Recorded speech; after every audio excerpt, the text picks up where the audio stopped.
अस्सलामुअलैकुम वरहमतुल्लाहि वबरकातुहू। 10th standard Marathi अंतर्भारती हम लोग आज जिस लेसन की एक्टिविटी करने जा रहे हैं, आप लोगों को पीछे नज़र आ रहा होगा, मकबरा माझ्या मनातला, सरगर्मी नंबर 2 मतलब एक्टिविटी नंबर 2 आज हम लोग इंशाल्लाह करने वाले। तो चलिए जानते हैं इसमें कौन कौन से सवालात पूछे जाएंगे, किस तरह के सवालात पूछे जाएंगे, सवालात के जवाबात लिखने का सही तरीका हमारा क्या होगा। तो चलिए वीडियो के लिए शुरुआत करते हैं। तो सबसे पहला क्वेश्चन आप लोगों के सामने आ रहा है। सबसे पहले हम पैसेज देखेंगे कि पैसेज किस तरह से पूछा जाएगा, पैसेज कितनी मकदार में होगा, कितने उसमें जो अल्फाज होते हैं, सबसे पहले इसके बारे में जानते हैं। मकबरा माझ्या मनातला, अशा वेळी मी विद्यापीठ गेटमधून गेलो तरी माझं मन मात्र उदासवाणं होत असतं। खरं तर गेटमधून उंचावरून समोरचे डोंगर किती छान दिसतात। श्रावणातील हिरव्या लवीनं ते मोठे गोजीरवाणे वाटतात।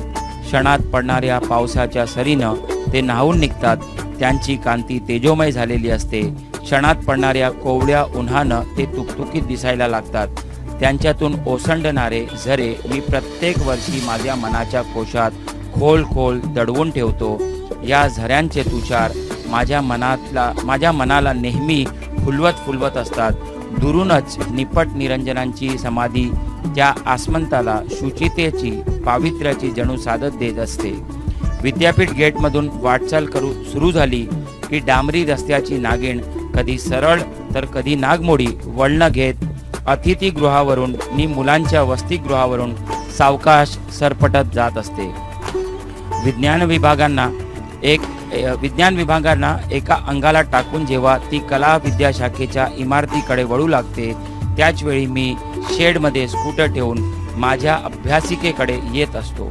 खरं तर शेडमध्ये स्कूटर ठेवत असताना मकबरा माझ्या पापणीच्या कडेत मला दिसत असतो।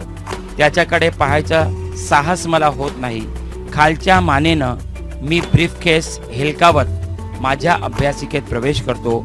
वाटेत भेटणाऱ्या माझ्या विद्यार्थ्यांची सस्मित भेट घेत पण अभ्यासिकेतच येताच समोरच्या खिडक्यांच्या कानात दत्त म्हणून उभा असतो मकबरा। तो ये पैसेज है। अब एक्टिविटी के कौन से क्वेश्चंस पूछे जाएंगे हम लोग देखते हैं। यहाँ पर सबसे पहले आकृति पूर्ण करा। एक आकृति आपके सामने आ रही है, आप लोग देख सकते हैं। गेट मधून दिसणारे समोरचे डोंगर वो कैसा था, गेट से दिखने वाला सामने का जो है पहाड़ वो कैसा था। तो चलिए उसके बारे में जानेंगे। सबसे पहले छान, उसके बाद में गोजीरवाणे, उसके बाद में तेजोमय और उसके बाद में आखिरी आएगा तुकतुकीत। तो ये आंसर हो गया। गेट मधून दिसणारे समोरचे डोंगर छान होते, गोजीरवाणे होते, तेजोमय होते आणि तुकतुकीत होते। तो शॉर्ट में हम लोग लिखेंगे छान, गोजीरवाणे, तेजोमय और तुकतुकीत। उम्मीद है आप लोगों को समझ में आया होगा। आगे बढ़ते हैं हम। नेक्स्ट एक्टिविटी का कौन सा क्वेश्चन आप लोगों के सामने आ रहा है ये हम लोग देखेंगे। पुढील उताराच्या आधारे सूचनेनुसार कृती करा। और एक क्वेश्चन आपके सामने, एका शब्दात उत्तरे लिहा। इस टाइप के बहुत सारे क्वेश्चन पूछे जाते हैं। अब यहाँ पर कौन सा सवाल है, सबसे पहले विद्यापीठ गेटमधून जाताना लेखकाचे मन तो कैसा हो रहा था। लेखक का मन जब वो विद्यापीठ के गेट से जाता है उदासवाणे मतलब उदास हो रहा था। दुरूनच निपट निरंजनांची दिसते ती क्या नजर आ रही थी, समाधी। चलिए आगे बढ़ते हैं। लेखक स्कूटर ठेवतात ती जागा, कहाँ पर स्कूटर रखते हैं तो शेड मध्ये, तो शेड आएगा सही जवाब। नेक्स्ट, खिडक्यांच्या कानात दत्त म्हणून उभा राहणारा कौन, तो मकबरा, सही जवाब है उसका मकबरा। तो आपने देखा उदासवाणे, समाधि, शेड और मकबरा ये जवाबात होंगे। आगे बढ़ते हैं हम। स्वमत का क्वेश्चन है, तुमच्या शालेय जीवनातील आठवणी लिहा। आपके स्कूल की ज़िंदगी के अगर आपको हालात लिखने हो, आप जो है 1st स्टैंडर्ड से लेकर 9th स्टैंडर्ड तक आप आए, अभी आप 10th स्टैंडर्ड में हो, तो आपके अगर स्कूल की ज़िंदगी किस तरह की होगी, अगर इसको शॉर्ट में लिखना हो तो किस तरह से लिखा जाएगा। हम देखते हैं। माझ्या शालेय जीवनातील आठवणी सांगताना मला हर्ष होत आहे, मतलब मुझे खुशी हो रही है। मी लहान असताना 2 मैल अंतरावर असलेल्या शाळेत पायी जायचो। सोबत माझे मित्र असायचे। रस्त्यातून जाताना खूप मजा यायची।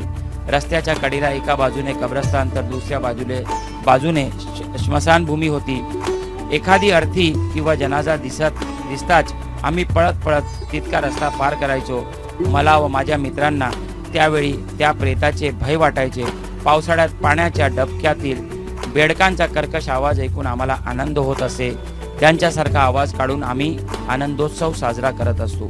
तो ऐसे ये तो अपने मतलब आइडिया से लिखा है, आप चाहे तो अपने हिसाब से भी मराठी के छोटे छोटे जुमले तैयार करके आप लोग भी यहाँ पर अपना स्वमत बना सकते हो। आप कोशिश कीजिए, मैं ये नहीं कहता कि आप यही स्वमत कॉपी कीजिए, लेकिन अगर आसानी से कुछ याद करना है तो ये कर लीजिए, वरना अगर आप लोग अपने से अगर लिखना चाहते हैं और मराठी के छोटे जुमले बना के लिखेंगे, इंशाल्लाह आपका जवाब जो है बहुत बेहतर होगा। छोटे जुमले बनाने के लिए इसलिए कहता हूँ क्योंकि उसमें गलती के चांसेस फिर कम हो जाते हैं। बड़े जुमले बनाने में गलती होने के चांसेस होते हैं ग्रामेटिकली। ठीक है, चलिए तो अब हम लोगों ने ये एक्टिविटी यहीं पर ख़त्म कर दी है। इंशाल्लाह एक्टिविटी नंबर 3 के साथ में आपसे बहुत जल्द मुलाकात होगी। तब तक के लिए अगर आपको ये वीडियो अच्छा लगा है, फ़ायदा पहुंचा है इस वीडियो ने आपको, तो लाइक, शेयर और सब्सक्राइब ज़रूर कीजिए और मेरे चैनल को सब्सक्राइब भी कीजिए। Thank you very much. अस्सलाम वालेकुम।